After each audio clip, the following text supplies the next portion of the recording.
ओम शांति। आज है 7 अक्टूबर 2021 के ईश्वरीय महावाक्य। पहले एक नज़र मुरली के मुख्य पॉइंट्स पर। बाबा ने कहा, तुमको सिर्फ एक स्पिरिचुअल बाप से ही सुनना है, कोई मनुष्य से नहीं। यह है रूहानी बाप का ज्ञान। वह तो मनुष्यों का ज्ञान है जिसको फिलॉसफी अर्थात भक्ति कहते हैं। अभी तुम बच्चे अपने को मनुष्य या भगत नहीं समझो, तुम हो ज्ञान सागर के बच्चे। अपने को आत्मा समझ मुझ बाप को याद करते रहो।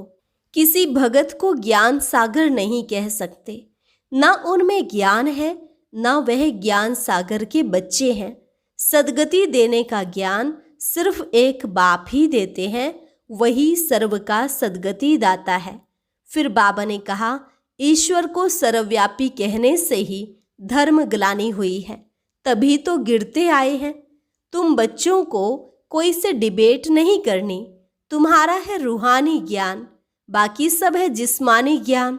तुम्हारी बुद्धि में सारा दिन यह रूहानी नॉलेज रहनी चाहिए। ऐसे नहीं समझना कि दुख सुख सब भगवान ही देते हैं। ज्ञान से मिलता है सुख और भक्ति से दुख। यह खेल बना हुआ है, इसको यथार्थ रीति समझना है। रूहानी बाप बैठ तुम रूहों को समझाते हैं, बच्चे देही अभिमानी बनने की मेहनत करो। अब देह अभिमान को तोड़ना है। और लास्ट में बाबा ने कहा, अब मुझे याद करो तो तुम्हारे ऊपर जो पापों का बोझा है वह उतर जाएगा और तुम पवित्र बन जाएंगे। जो पवित्र बनेंगे वही पवित्र दुनिया का मालिक बनेंगे। सदा स्मृति रहे, अब यह पुरानी दुनिया बदलनी है। इस कलयुग के बाद सतयुग जरूर आना है। और अब सुनते हैं महावाक्यों को विस्तार से। मुरली का सार। मीठे बच्चे, हियर नो इविल, एक बाप से ही सुनना है। गृहस्थ व्यवहार में रहते कमल फूल समान रहना है। प्रश्न, किस खेल को यथार्थ रीति जानने वाले बच्चे कभी मूंझ नहीं सकते हैं? उत्तर, दुख और सुख, भक्ति और ज्ञान का जो खेल चलता है, इसको यथार्थ रीति जानने वाले कभी मूंझते नहीं। तुम जानते हो भगवान किसी को दुख नहीं देता, वह है दुख हरता सुख करता। जब सभी दुखी हो जाते हैं तब दुखों से लिबरेट करने के लिए वह आते हैं।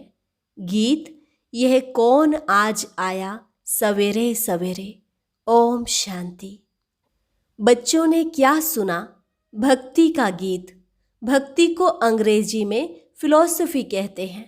टाइटल मिलते हैं डॉक्टर ऑफ फिलॉसफी। अब फिलॉसफी भक्ति तो छोटे बड़े मनुष्य सब जानते हैं। कोई से भी पूछो ईश्वर कहाँ रहते हैं तो कह देंगे सर्वव्यापी है। यह भी फिलॉसफी हुई ना। अब शास्त्रों की कोई भी बात बाप नहीं सुनाते। कोई भी भगत को ज्ञान सागर नहीं कहेंगे। ना उनमें ज्ञान है न ज्ञान सागर के बच्चे हैं। ज्ञान सागर बाप को कोई नहीं जानते हैं, ना अपने को बच्चा समझते हैं। वह सब भक्ति करते हैं भगवान से मिलने के लिए, परंतु भगवान को जानते नहीं तो भक्ति से क्या होगा? बहुतों को टाइटल मिलता होगा डॉक्टर ऑफ फिलॉसफी। उन्हों की बुद्धि में तो एक ही बात है कि ईश्वर सर्वव्यापी है, उसको फिलॉसफी समझते हैं। इससे ही गिरते आए हैं। इसको कहा जाता है धर्म ग्लानि। हम कोई भी मनुष्यों से शास्त्रों का कुछ वाद विवाद नहीं कर सकते। हम कोई मनुष्य से पढ़े हुए नहीं हैं और सब मनुष्य द्वारा पढ़े हुए होते हैं। वेद शास्त्र आदि सब मनुष्य से ही पढ़ते हैं, बनाए भी मनुष्यों ने हैं। तुमको यह ज्ञान सुनाने वाला है एक ही रूहानी बाप। वह एक ही बार आकर समझाते हैं। अब हमको कोई मनुष्य से कुछ भी सीखना नहीं है। तुमको अब स्पिरिचुअल बाप से ही सुनना है। सुनने वाले हैं रूहानी बच्चे, आत्माएं। वह सब मनुष्य को सुनाते हैं। यह है रूहानी बाप का ज्ञान। वह है मनुष्यों का ज्ञान। यह बाबा भी साकार मनुष्य है ना। बोलो, रूहानी बाप इस द्वारा सुनाते हैं, हम रूह सुनते हैं। हम रूह फिर शरीर द्वारा औरों को सुनाते हैं। यह है रूहानी ज्ञान। बाकी सब है जिस्मानी। भक्ति में जिस्म की पूजा करते हैं। बाप कहते हैं, तुम अपने को मनुष्य या भगत ना समझो, अपने को आत्मा समझ मुझ बाप को याद करो। तुम आत्माएं भाई भाई हो। गाया हुआ भी है, आत्मा परमात्मा अलग रहे बहुकाल। तो हमको कोई भी मनुष्य से सुनना नहीं है।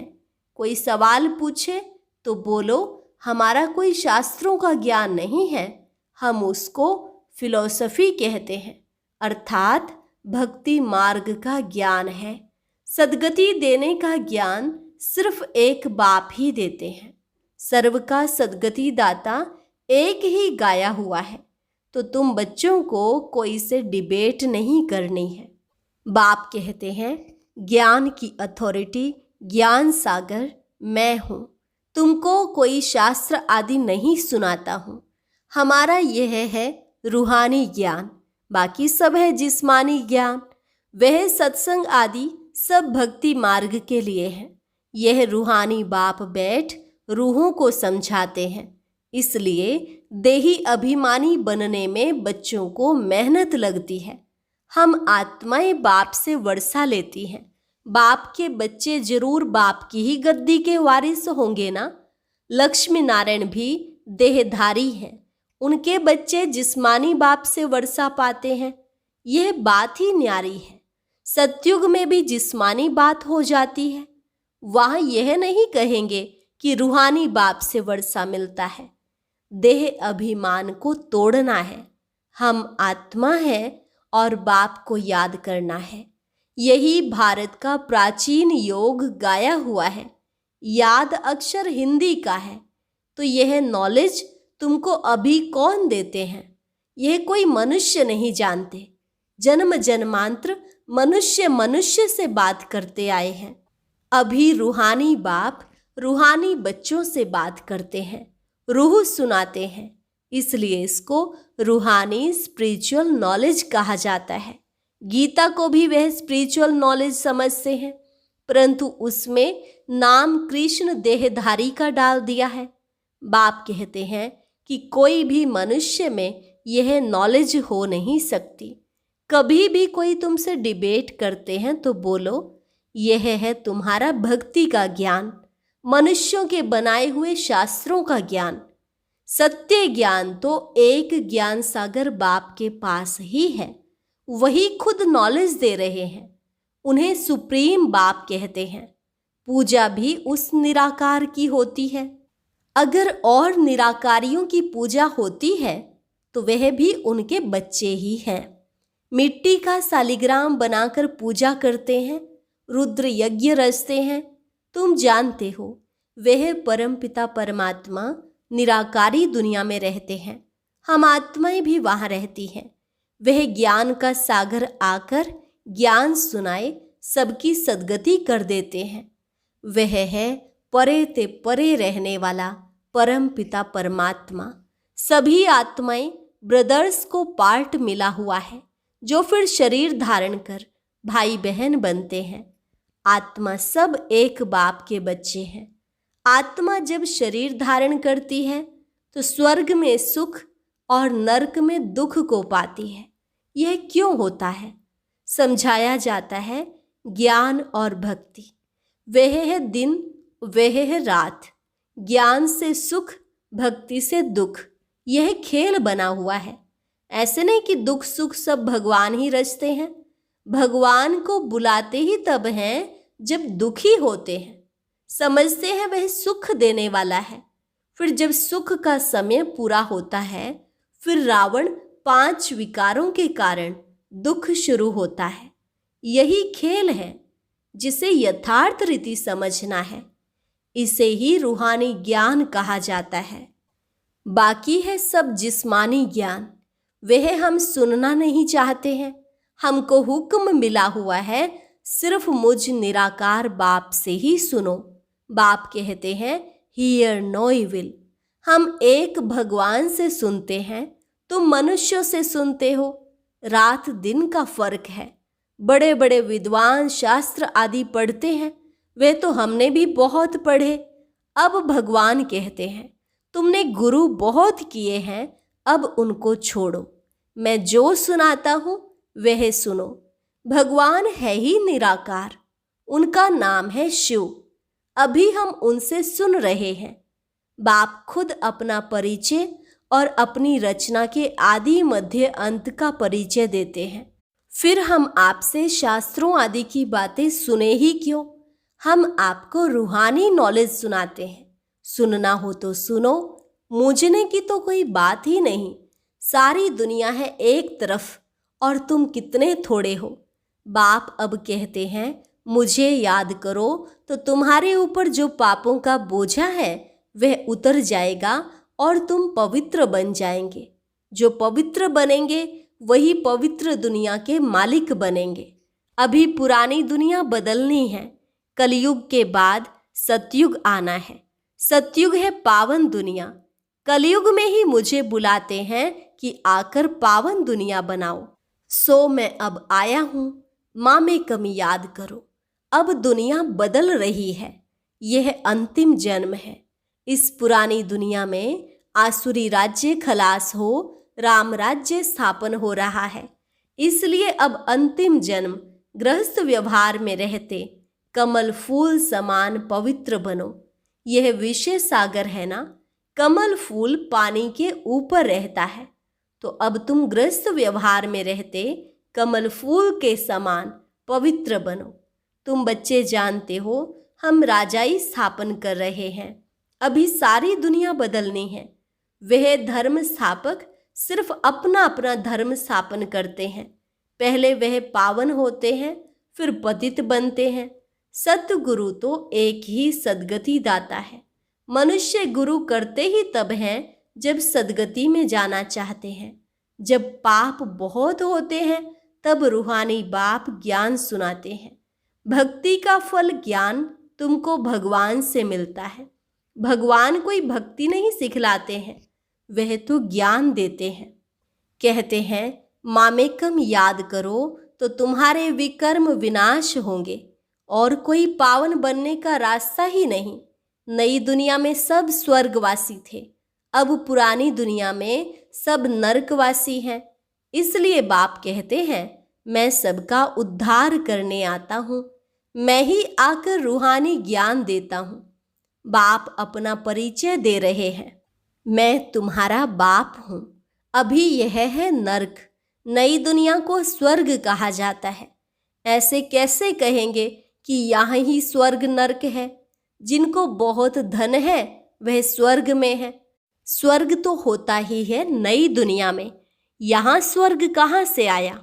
इसलिए हम कोई मनुष्यों की बात सुनते नहीं। बाप कहते हैं तुमको तमो प्रधान से सतो प्रधान बनना है तो मामेकम याद करो। सारा दिन बुद्धि में यह नॉलेज रहनी चाहिए। अच्छा, मीठे मीठे सिकिलधे बच्चों प्रति मात पिता बाप दादा का याद प्यार और गुड मॉर्निंग।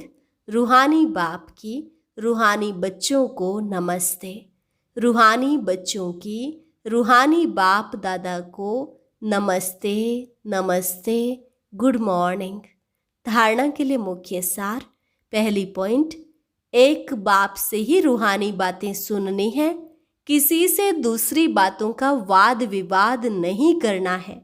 दूसरी पॉइंट, देही अभिमानी बनने की मेहनत करनी है।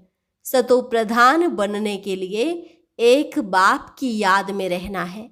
वरदान, बाप के हाथ और साथ की स्मृति से मुश्किल को सहज बनाने वाले बेफिक्र व निश्चिंत भव।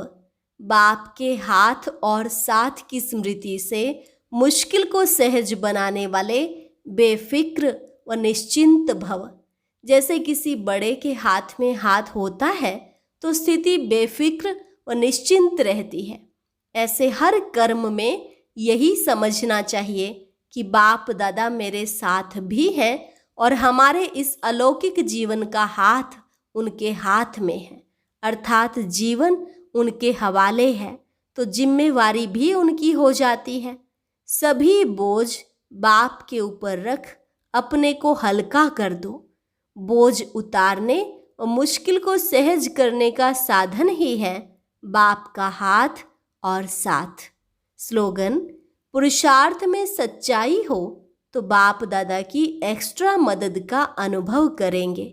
पुरुषार्थ में सच्चाई हो तो बाप दादा की एक्स्ट्रा मदद का अनुभव करेंगे। अभी है मातेश्वरी जी के अनमोल महावाक्य।